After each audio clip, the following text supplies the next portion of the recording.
Here are the steps to take after you win a huge lottery. Number 9. Pick the lump sum or annuity. Sometimes a little bit of self-discipline can go a long ways. That's especially true for people who win the lottery. I mean, let's say you win a crap ton of money, like $200 million. Cue up the Dr. Evil laugh. But seriously, that qualifies as a life-changing event.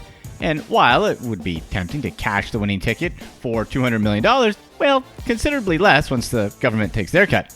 Depending on who you are, it's wiser to take the annuity rather than a lump sum. Why? Basically, it's to protect yourself from yourself. Why do so many lottery winners go broke?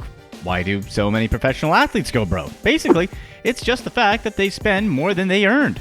The cash isn't forever.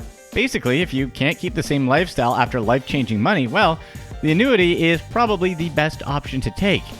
It sounds like an easy concept, live below your means, but it's harder than it sounds. An annuity is basically like letting the government hold on to your winnings for a while and invest it for you, without taxing the return on the said investment.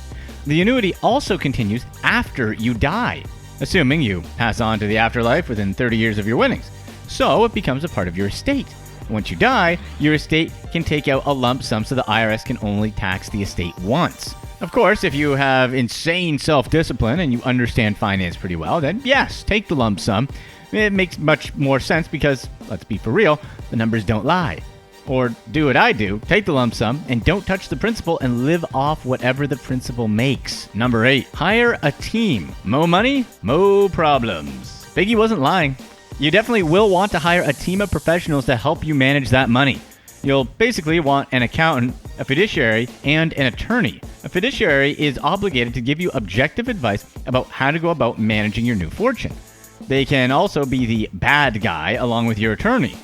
As Jason Kurland, an attorney who specializes in helping lotto winners explain to Vice News, people will come out of the woodwork to give all sorts of, quote, great investments for you. A series of bad investments can drain your winnings pretty quickly, and it's hard to know when to say no. You can simply let one person on your team be the bad guy who decides when or when not to invest and be the one who says no. Your attorney and tax accountant will help you set up and navigate all the legal hurdles to protect your nest egg and minimize your taxes because, let's face it, who wants to do that on their own with that type of fortune when time is more valuable than money at that point? Every estate has different lottery rules and tax laws, so you'll definitely want to talk to someone who can specifically analyze your situation and give you the best advice possible. Hire that team and make sure it's not just your Uncle Ted without any qualifications. Number 7, stay anonymous. The easiest way to save yourself from a lot of trouble after winning a giant lottery is to stay as anonymous as possible. Don't tell anyone that you won the lottery. First thing you want to do is to set up a trust. It's a way to remain anonymous. That way, when people look up who won X lottery, they just see the trust. I mean, think about it. Let's say you win hundreds of millions of dollars. Then, people find out. Best case scenario, a bunch of your friends and family start hitting you up to borrow money, and it's just really annoying. Worst case scenario, shady business people constantly hound you to invest in their horrific business ideas. Online scammers consistently try to cheat you out of your money, or worse, people try to blackmail you or even threaten to harm your family for ransom. This all sounds crazy, but it's all happened before. First things first, sign the back of your ticket. As lotto attorney Jason Kurland explains to Vice, technically, whoever hands the ticket in is declared the winner.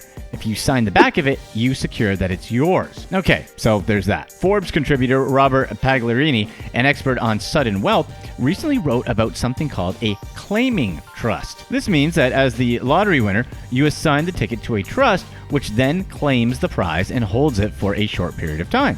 You then set up what's called a bridge trust, which ultimately transfers the money to you. All this may sound like a lot of headache, but this trust within a trust method shields winners from the public and other people who don't want to know. Number 6, don't buy anything for a while. Here's where your self-control and discipline will really be tested.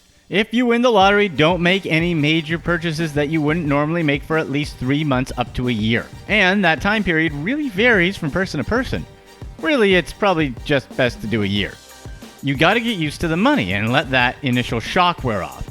It'll take a while for everything to get back to normal. But if all of a sudden you start living this new fancy life, chock full of champagne, limos, and crazy expensive clothes and cars, you'll be setting yourself up for failure.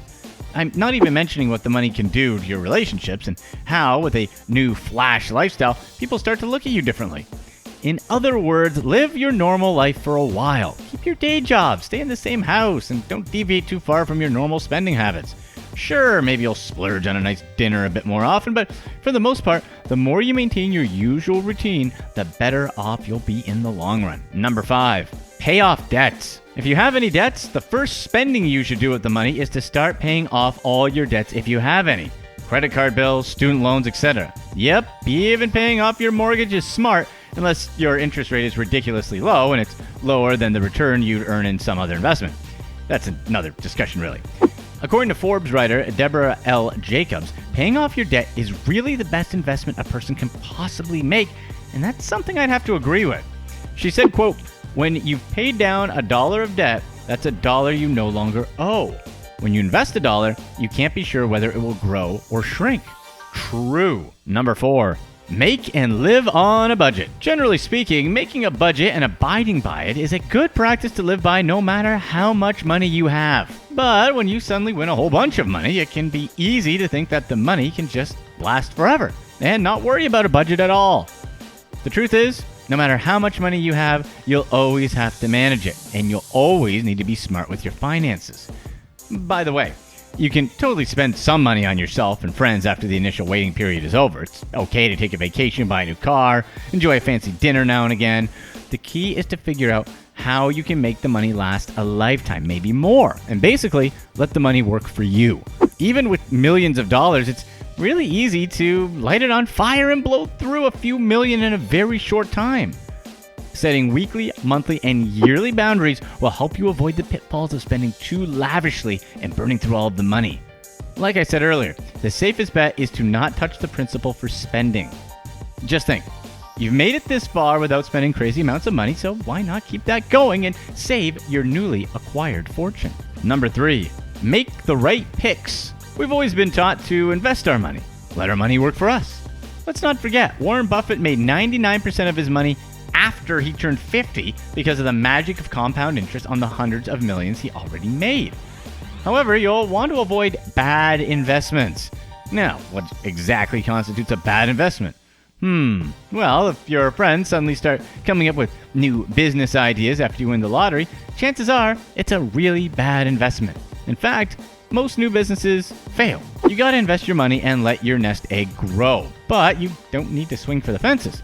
Just like baseball, focus on solid contact and you'll hit a lot of singles and doubles with some home runs mixed in.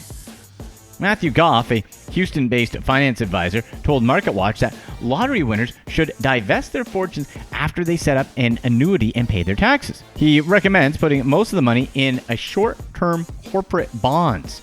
This alone can generate millions of dollars every year. There's also a short-term municipal bond that, according to Goff, offers tax-free incentives and can generate additional hundreds of thousands of dollars every year. Now, I could go on and on with different ways of investing the money, but the right investment depends on the investment goals of the individual.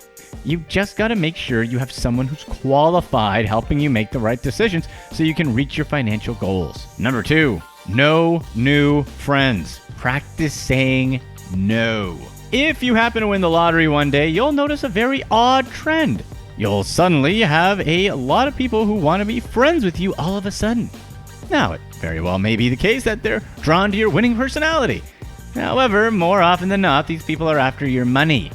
Just don't be their friend. CNBC reported in 2017 that lottery winners are far more likely to file for bankruptcy within 3 to 5 years than everyone else. One reason is that not only do new, quote, friends appear, but existing friends and family members tend to ask for money pretty often as well. And while it can be difficult to say no, you're going to have to get used to it. Remember that attorney Jason Curlin? Like he said, let someone on your team be the bearer of bad news. If you're having a hard time saying no, simply defer all of those decisions to that person and let them be the ones to turn your friends down. After all, if someone only likes you for your money, are they really your friends? And if you go broke, you can't help anyone, including yourself. Number 1, set up asset protection strategies. Even though I just went over practice saying no, sometimes you'll want to say yes. But just know that the times you do say yes, you'll probably never see the money again. And just be okay with that. Once you figure out who the most important people to you are, and who you actually want to help, you'll want to set up some sort of long-term asset protections plan. We've already discussed annuities and blind trust, but you may also want to reconsider your will to ensure that whoever you pick to help will be able to get some of your money once you pass on to the great beyond. If you don't even trust yourself, you can set up something called an irrevocable trust, which turns control of the money over to the trust, which shields you from outside influences. A great example of this would be an asset protection trust, which you regain control of years later. This insulates your money from creditors and regulations that could adversely affect your money. Here's what's next. Now, with what I've been saying throughout this video, managing money is way more difficult than most people realize. It's not the math associated with investing that's the tough part. Come on, let's be for real. Any random person with access to the internet and an Excel spreadsheet can easily do discounted cash.